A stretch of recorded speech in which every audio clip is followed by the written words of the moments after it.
Praise the Lord! Kamusta na kayo, mountain movers?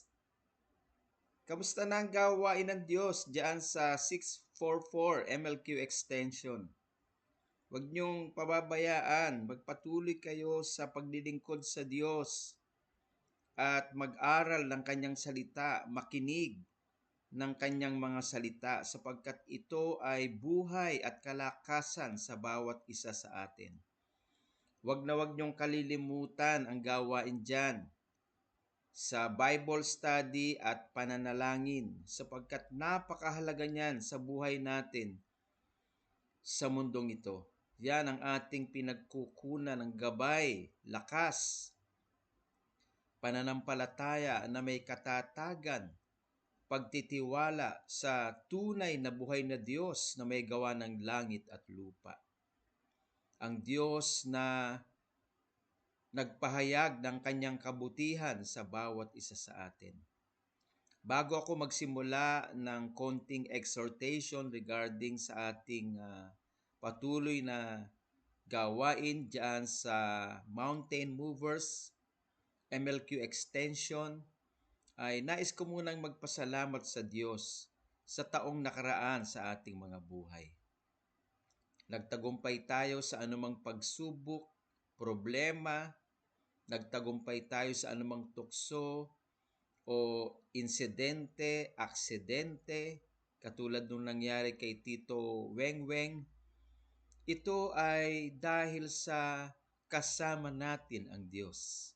Ito ay dahil sa ang Diyos ay tapat sa kanyang pangako na hindi niya tayo iiwan ni papabayaan man. Patuloy siya mag-iingat sa atin. Patuloy siyang gagabay sa atin. Patuloy siyang mangangalaga sa bawat isa sa atin at sa ating mga mahal sa buhay. Napakabuti niya, napakamatapat niya. Ang pangako niya sa ating lahat na kanyang tinutupad araw-araw sa ating mga buhay ay hindi niya tayo iiwan ni papabayaan man. Tayo ay patuloy na nakatitiyak sa ating mga buhay na kasama natin siya at kasama ng Panginoon ang bawat isa sa atin. Kung kaya't patuloy natin siyang kilalanin sa mas malalim na kaparaanan sa pamamagitan ng kanyang salita sa Biblia. Nung nakaraang taon, anuman ang ating napagdaanang pagsubok, problema, pangangailangan, sa taong ito ay may panibago tayong pag-asa at buhay at katagumpayan. We made it last year and we won because God was with us. He never leave us nor forsake us. And this year, 2025, increase ang pagpapala ng Diyos. Increase ang kapangyarihan ng Diyos sa bawat isa sa atin. At nandyan siya na nagbibigay sa atin ng lakas ng loob, tatag ng kalooban, katatagan ng puso na anuman ang maganap sa mundong ito ay nandyan siya para sa atin. Siya lamang ang Diyos na ating maaasahan sapagkat lahat ng tao ay maaaring iiwan tayo. Pero ang Diyos na makapangyarihan sa lahat na may gawa ng langit at lupa ay ang Diyos na kailanman ay hindi tayo itatakwil, hindi tayo lalayuan, hindi tayo pababayaan. Sa halip tayo ay kanyang sasamahan, tutulungan, bibiyayaan, aagapayan sa lahat ng ating mga pinagdadaanang sandali sa bawat araw sa mundong ito.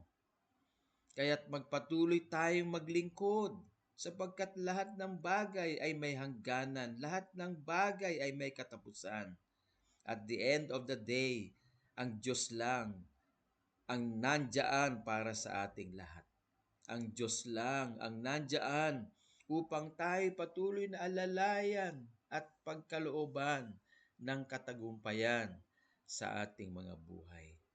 Huwag niyong kalilimutan, mga mountain movers, mga kapatid, ang pananalangin every Wednesday. Ipanalangin natin ang ating punong bayan na si Mayor Bico. Ipanalangin natin ang mga kapulisan, ang mga tao sa ating lalawigang Pasig. Ipanalangin natin ang ating mga mahal sa buhay, ang ating mga kapatiran. Ipanalangin natin ang ating mga pamilya at ang ating gawain as Mountain Movers Movement or Church ng Panginoon, upang patuloy na tayo ay ginagabayan ng Diyos, upang patuloy na tayo ay nakakatanggap ng mga kasagutan sa ating mga pananalangin, upang ang Diyos ay kumikilos na makapangyarihang pagkilos sa bawat isa sa atin, sapagkat ang Diyos, bagamat alam niya ang lahat ng ating pangangailangan, dahil meron tayong relationship sa Kanya, sa pananalangin ay nakikipag-ugnayan tayo. Sa pananalangin ay pinagkakatiwala natin sa Kanya ang lahat. Sa pananalangin ay tinataas natin ang Diyos na siya lamang ang may kakayanan sa mga bagay na hindi natin kaya, dahil meron tayong kahinaan at limitasyon bilang tao. Kaya huwag niyong pababayaan ang pagtitipon ng pananalangin every Wednesday. Kahit kayo-kayo na lamang, kahit si Tito Amel, si Judel, si Jomark, si JV, si Janela, si Jeric, kahit na busy ang mga kapatiran nating iba, kahit busy ang mga kapatiran natin tulad ni Jaja, ni Darlene, ni Ate Sol, si Ate Edith, lagi niyong makakasama dyan. Ipanalangin din natin sila na ingatan sila ng Diyos at mapagpala sila sa kanilang mga hinaharap sa buhay na ito. Ito man ay sa pamilya, ito man ay sa pag-aaral, ito man ay sa trabaho. Itaas natin ang bawat isa sa pananalangin. Kaya huwag niyong kalilimutan ng Wednesday prayer meeting dyan sa bahay. Iba ang tahanang pinapalalanginan. Iba ang tahanan na pinagtitipunan ng pananalangin, sapagkat ang kapangyarihan at presensya ng Diyos ay bumababa sa kanyang mga anak na nagtitipon sa dakilang pangalan ng ating Panginoong Hesukristo. Isama ninyo rin dyan si Marjorie, si Cheryl, kung sino man yung nandyan every Wednesday. Kung kayo man ay nagsisimula ng 7 p.m., gather yourself in prayer. Ipanalangin ninyo ang inyong mga mahal sa buhay, ang inyong mga concerns, ang inyong mga pangangailangan, ang inyong mga appointment, ang inyong mga daily work. Ipanalangin nyo sa Panginoon. Itaas nyo ang lahat ng aspeto ng inyong buhay sa Kanya, upang siya ay nakakakilos, upang siya ay makapangyarihang nagpapala, nagbibigay ng gabay, nag-iingat, pumapatnubay, tumutulong. Sapagkat ang isa sa mga definitions ng prayer ay we ask God for His divine intervention in our affairs. Kapag tayo ay nalalangin, hinahayaan natin na ang Diyos ay kumilos sa ating mga pang-araw-araw na gawain sa buhay.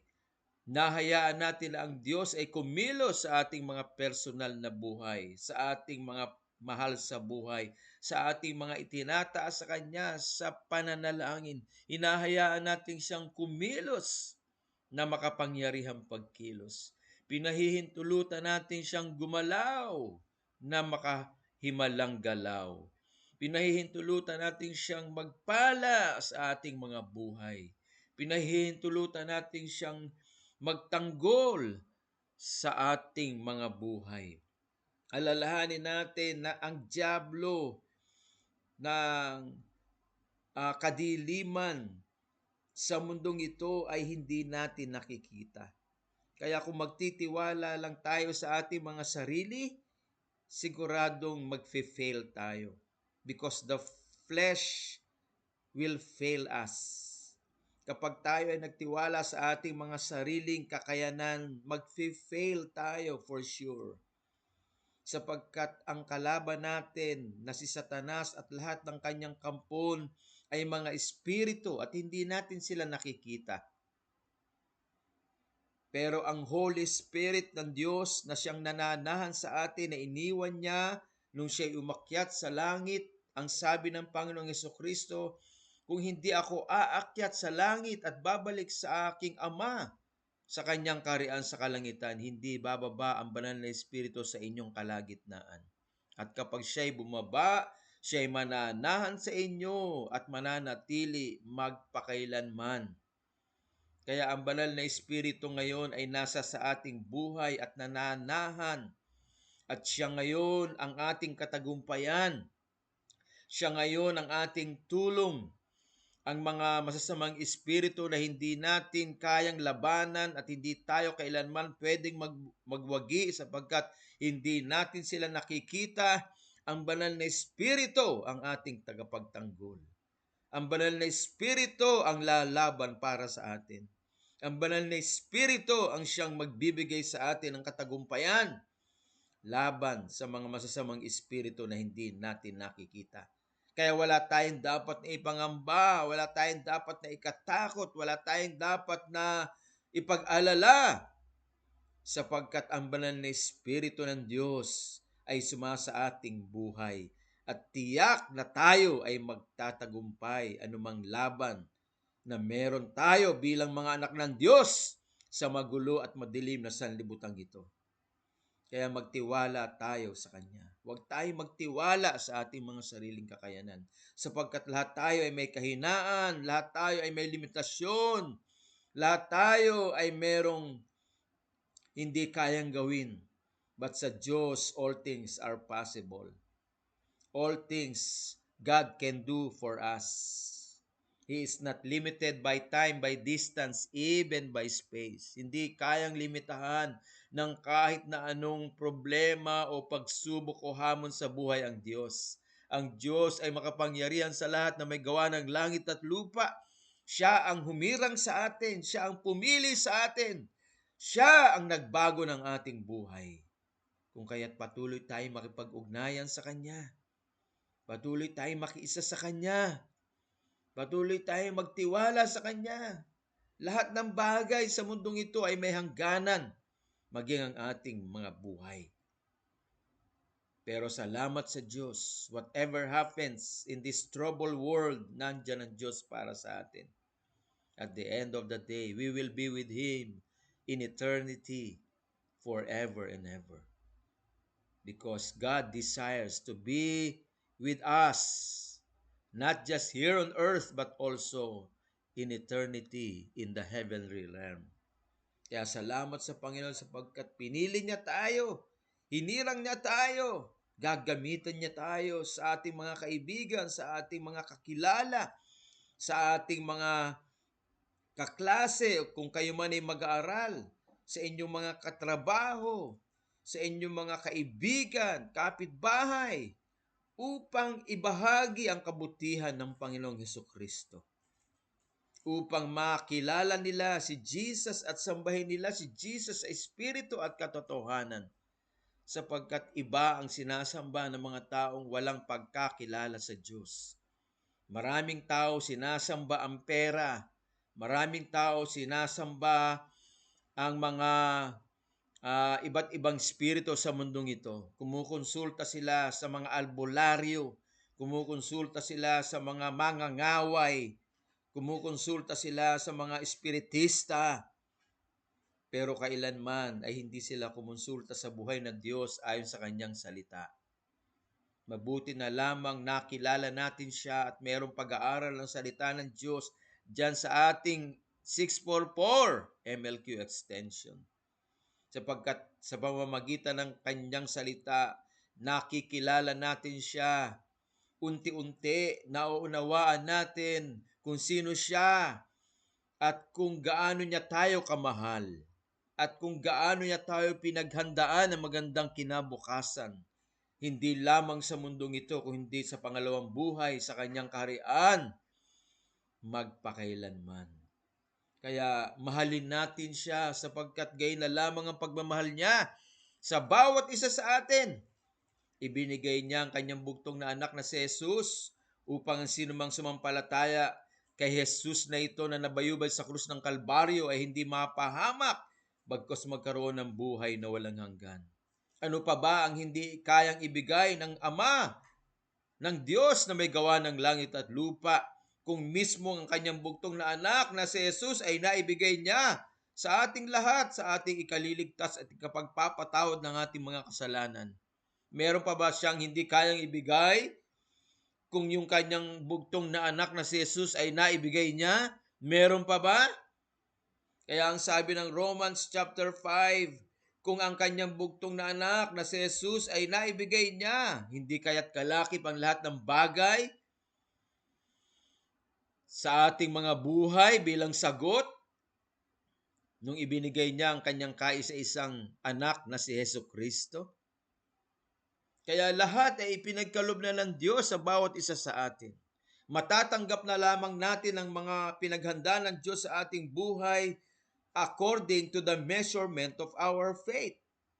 Ayon sa antas ng ating pananampalataya. Kaya dapat ang ating pananampalataya ay matatag, malago, matibay. Because according to our faith, we will receive what God has prepared for each one of us. Papaano mo matatanggap ang dakilang himala ng Diyos kung ang pananampalataya mo ay maliit at mahina? Kaya dapat pinatatatag ang pananampalataya. Romans chapter 10 verse 17 says, faith comes by hearing and hearing by the word of God. Tatatag, titibay ang ating pananampalataya kung patuloy tayong makikinig at makikinig ng kanyang salita. Titibay ang ating pananampalataya. Tatatag ang ating pananampalataya. Lalago ang ating pananampalataya sapagkat tayo'y patuloy na nakikinig at nakikinig ng kanyang salita. Faith comes by hearing and hearing. Hindi sinabing faith comes by hearing only. Hearing and hearing. Non-stop hearing. Hearing and hearing by the word of God. Kaya let's continue to receive the blessings of God through our faith. And why faith is established? Because we are continually hearing and hearing and hearing the Word of God. Unahin nyo ang gawain dyan, 644, Mountain Movers. Bago kayo pumunta sa ibang gawain, unahin nyo ang Jerusalem. Sabi dun sa Acts chapter 1 verse 8, you shall be my witnesses in Jerusalem, Judea, Samaria, and unto the uttermost part of the earth. Jerusalem is our own family. Jerusalem is our own family. So bago pumunta sa labas, bago pumunta sa ibang gawain, unahin natin yung gawain natin dyan sa ating pamilya, sa ating Jerusalem. Diyan mismo sa 644. MLQ extension, Mountain Movers. Unahin natin ang ating mga mahal sa buhay. Then after which, punta tayo sa ating mga kapitbahay, kaibigan, kaklase, kakilala. Then after which, punta tayo sa ibang lugar. At doon tayo magbahagi patungkol sa kung anong ginawa ni Jesus sa krus ng Kalbaryo para sa ating lahat. Na siya'y namatay para sa ating mga kasalanan at muling nabuhay after 3 days. At ngayon ay maluwalhating nasa kanang trono ng ating Amang sumasalangit at nananalangin sa bawat isa sa atin. Meron tayong tagapanalangin araw-araw. Walang iba kundi si Jesus. Hallelujah! Ipinapanalangin niya tayo sa Ama sa bawat sandali ng ating buhay. Mababasa niyo yan sa Hebrews chapter 7, verse 25. Kaya meron tayong confidence with wherever we are, whatever we do, may success tayo. Meron tayong pag-iingat ng Diyos sapagkat nananalangin siya sa bawat isa sa atin. Prayer meeting every Wednesday, then every Sunday, hearing the Word of God, fellowship, worshiping Him. Makinig kayo ng worship song sa YouTube. all together. Tapos mag-opening prayer. Then after opening prayer, kung may magpapatotoo patungkol sa ginawa ng Diyos sa buong linggo, magpatotoo for the glory of God. Then after na magpatotoo sa ginawang dakilang bagay ng Diyos sa bawat isa sa inyo, then mag-umpisang makinig ng salita ng Diyos kagaya nito. Then after hearing the word of God, mag-usap-usap kung anong natutunan. Then after that, closing prayer. Closing prayer. Then after that, pwede na kayong mag-fellowship. Eating fellowship. Eating fellowship. Ipag-pray nyo rin kami. Ipag-pray nyo rin ako. Baka makauwi ako ng March. At magsama-sama tayo. Magkaroon tayo ng fellowship. Magsalo-salo tayo ng salita ng Diyos. At magkaroon tayo ng outing. Kahit sandaling oras lamang. Ipagpatuloy natin ang gawain dyan. Malaking bagay yan. Kesa sa social media. Kesa sa mga kaganapan sa mundong ito. Ang salita ng Diyos ay nagbibigay ng buhay, pag-asa, lakas ng ating spirito, kaluluwa at katawan, kalusugan sa ating mga katawan, at ito'y nagbibigay ng mental health sa ating mga kaisipan. Maraming tao ngayon may problema sa mental. Maraming tao ngayon mentally unhealthy dahil sa social media. Tatahimik pero iba na ang iniisip. Tatahimik pero downhearted sapagkat ang isip ay puro negative. Pero ang salita ng Diyos ay nagbibigay ng mental health, uplifting soul, uplifting spirit, courage to reach out the fulfillment of our destiny. Kaya mountain movers, keep on going. Tito Amel, keep on serving the Lord. Judel, keep on serving the Lord. Janela, keep on serving the Lord. Jomark, pulis na pastor, keep on serving the Lord. Judel, keep on serving the Lord. Jeric, keep on serving the Lord. Yes, maglingkod ka o pumunta ka sa ibang church, pero unahin mo Jerusalem mo. Unahin mo ang pamilya natin dyan. Unahin nyo ang gawain dyan sa Mountain Movers MLQ Extension. Then after that, you can go and have fellowship with other Christians too. You can do it. God is calling you to serve Him.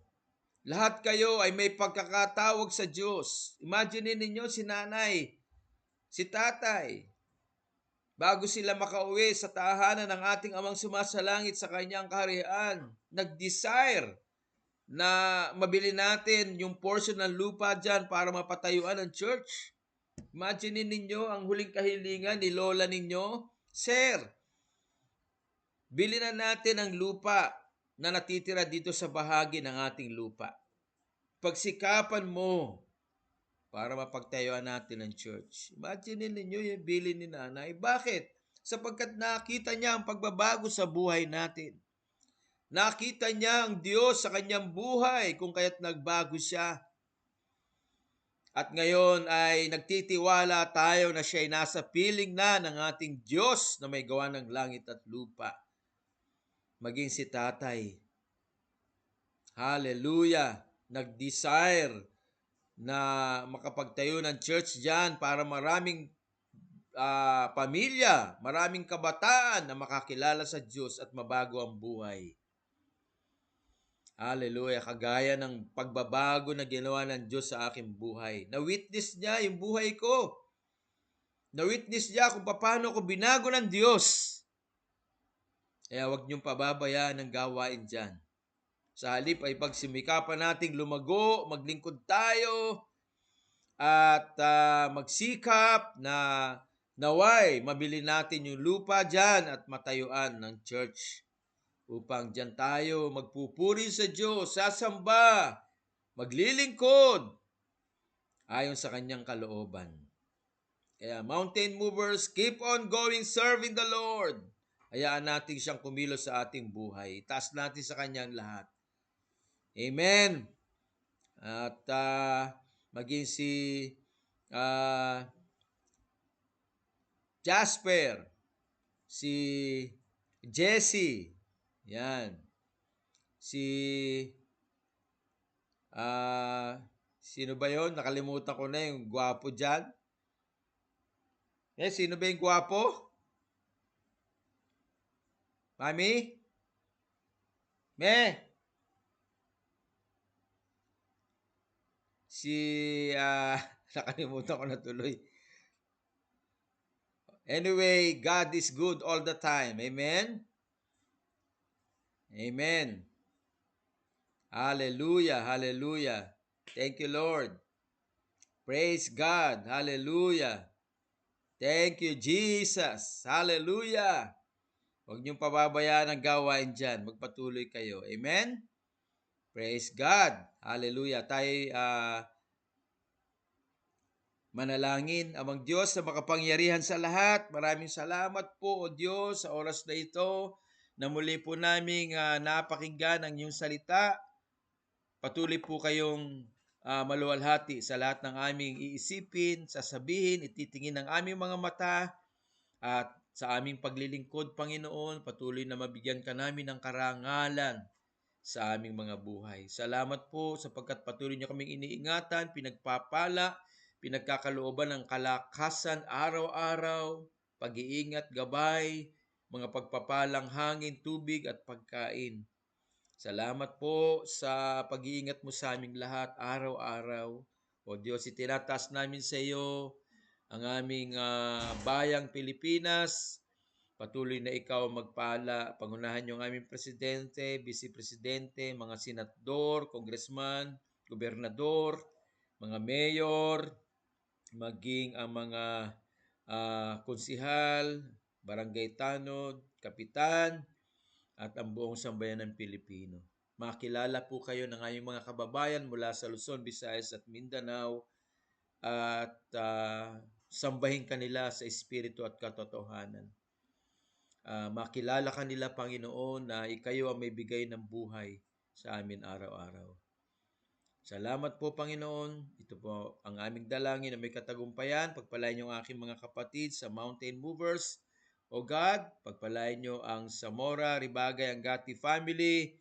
Pagpalain niyo pamilya ni Darlene, ni pamilya, Panginoon, ni Sister Joby, pamilya ni Sister Soul, pamilya ni Cheryl, pamilya ni Nanay Irma, pamilya ni Jerry, pamilya ni Lucci, ni Edith, ni Desa. Pagpalain niyo po ang bawat pamilya dyan under the banner of Mountain Movers. Maging ang mga kabataan, O Diyos, sa kanilang pag-aaral. Pagpalain niyo at palaguin ang bawat isa. Kumilos po kayo, Panginoon, na makapangyarihan pagkilos. Nagtitiwala po kami sa inyo araw-araw. Kaya po salamat. Ito po ang aming dalangin na may sagot at sa namin ibinibigay ang lahat ng kapurihan, karangalan at kaluwalhatian. Tanging sa makapangyarihang pangalan ni Jesus, ang lahat ng Mountain Movers ay magsabi ng Amen! Amen and Amen! God bless you all, Mountain Movers! Keep on going! Let the fire burning in your heart. God bless!